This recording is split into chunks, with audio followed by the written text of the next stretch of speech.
Depuis plusieurs années, Titouan Lamazou sillonne le monde à la rencontre des femmes. Il les dessine et les photographie. En 2004, son œuvre Femmes du monde l'avait mené jusque dans la région des Grands Lacs et en République démocratique du Congo. Il découvrait alors le phénomène viol, arme de guerre. Je fus particulièrement ému par la peur de ces femmes des Kivu, dont je réalisais le portrait à l'époque, surtout par le grand courage qu'elles y opposaient. Je me joignis alors aux campagnes de sensibilisation entreprises en Europe et dans le reste du monde pour alarmer les consciences sur cette horreur faite aux femmes, au point de créer Lysistrata, une ONG pour leur venir en aide. Mais j'ai néanmoins toujours ressenti un certain embarras dans cette approche manichéenne, typiquement occidentale, opposant l'extrême vulnérabilité de ces victimes féminines à l'insoutenable cruauté des rebelles en armes.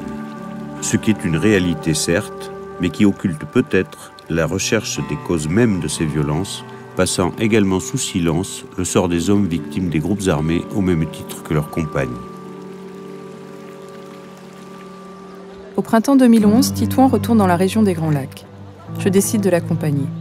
Son titre d'artiste de l'UNESCO pour la paix facilite nos déplacements et l'accès à certains sites gérés par l'ONU. Ce voyage est l'occasion de suivre l'évolution de son travail artistique et de croiser nos regards sur cette région sensible du monde.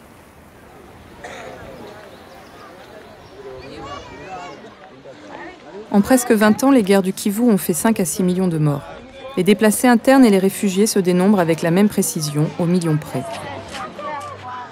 De mémoire d'humanitaire, c'est la pire situation à laquelle le Haut Commissariat aux réfugiés des Nations Unies ait été confronté.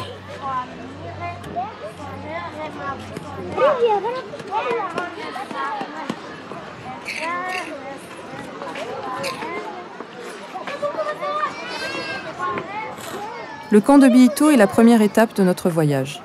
Les familles congolaises qui y vivent ont fui les zones de conflit. Réfugiés dans leur propre pays, on les appelle les déplacés internes.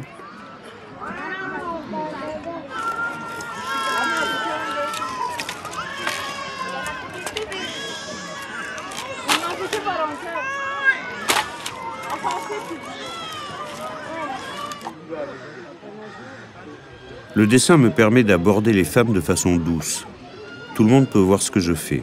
Je procède toujours ainsi, car les craintes de mes modèles, si elles existent, surtout vis-à-vis de leur communauté, s'estompent en général très vite.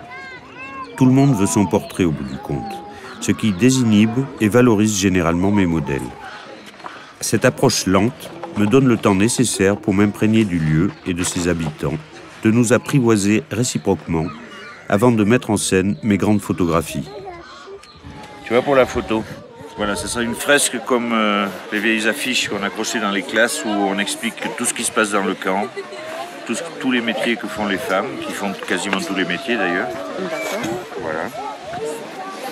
Et on fera la photo un peu plus tard, quand le soleil sera plus stabilisé vers le zénith. Voilà. Donc on a le temps peut-être d'aller chercher, d'aller demander. Okay. Celle qui apporte du bois là-bas, loin, qui vient de la campagne. Celle qui balaye le camp, qui s'occupe des enfants. Après, il y a une qui pourrait couper du bois ici, tu sais, comme ça. Là, ici? Ici, oui. Il faut que même le bois en face, que ça, c'est rien, quoi. C'est pas beaucoup, non? C'est pas beaucoup. Mais peut-être les... Ah, il faut que je leur dise, elles ont fini, quoi. Parce que les autres, là, les deux, là, oui. Elles ont fini leur partie, quoi. C'est bon.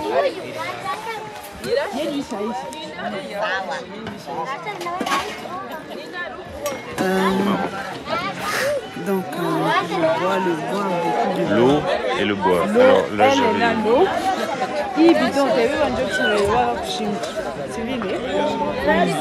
Elle partira par là, avec les trucs. Elle part comme ça. Comme ça, là. Et elle reviendra.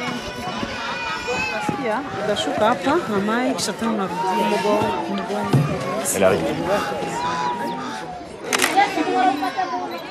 Depuis des années, j'ai trouvé dans la photographie le moyen d'expression le plus juste pour rendre compte de ma vision du monde, si je puis dire.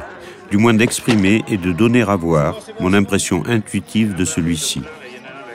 Je demande à mes modèles de poser devant l'objectif, chacune à leur tour.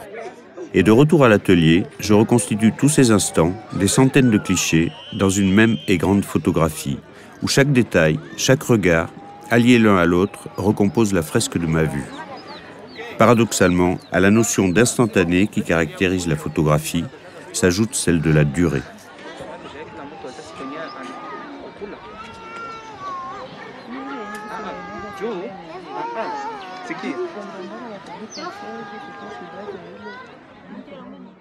Hindi vilianzaga vita ilikuya.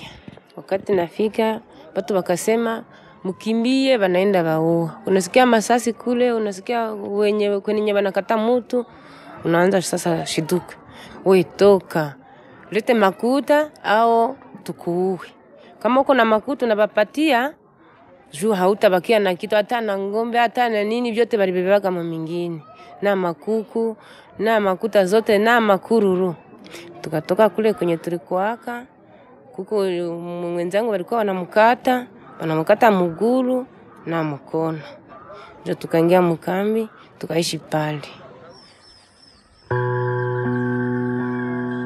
Le territoire du Massissi, autrefois surnommé Suisse africaine et réputé pour la qualité de ses fromages, est aujourd'hui infesté de groupes armés rebelles ou réguliers. Parmi eux, les Maï-Maï, milices locales d'autodéfense. Les FDLR, menés par les génocidaires rwandais, toujours recherchés par la Cour pénale internationale. Mais les plus redoutés sont peut-être les PNC, Police nationale du Congo, et les FARDC, soldats de l'armée régulière congolaise. Pour ces deux derniers, la solde misérable étant aléatoire, ils se paient sur la population.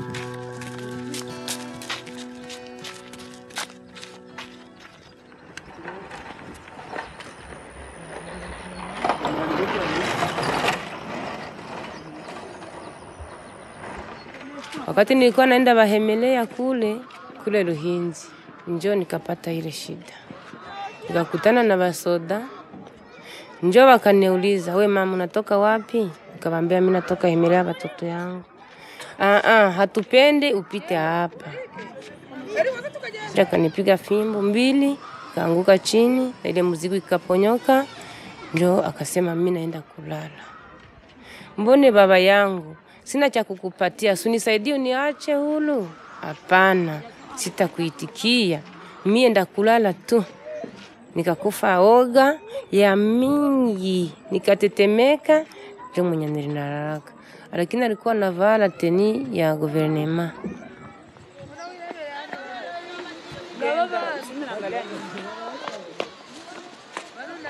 De retour au camp de Bihito, il lui a fallu beaucoup de courage et l'oreille attentive du personnel du HCR pour confier ce qui lui était arrivé. Les femmes, ici comme ailleurs, ont honte d'avouer qu'elles ont été violées. Njoo nikalia, nikasema Mungu Baba, kweli mimi napata hii shida, hii ni kilio kabisa ya nguvu. Nilimwelezea yeye, lakini babiana sikubaelezea.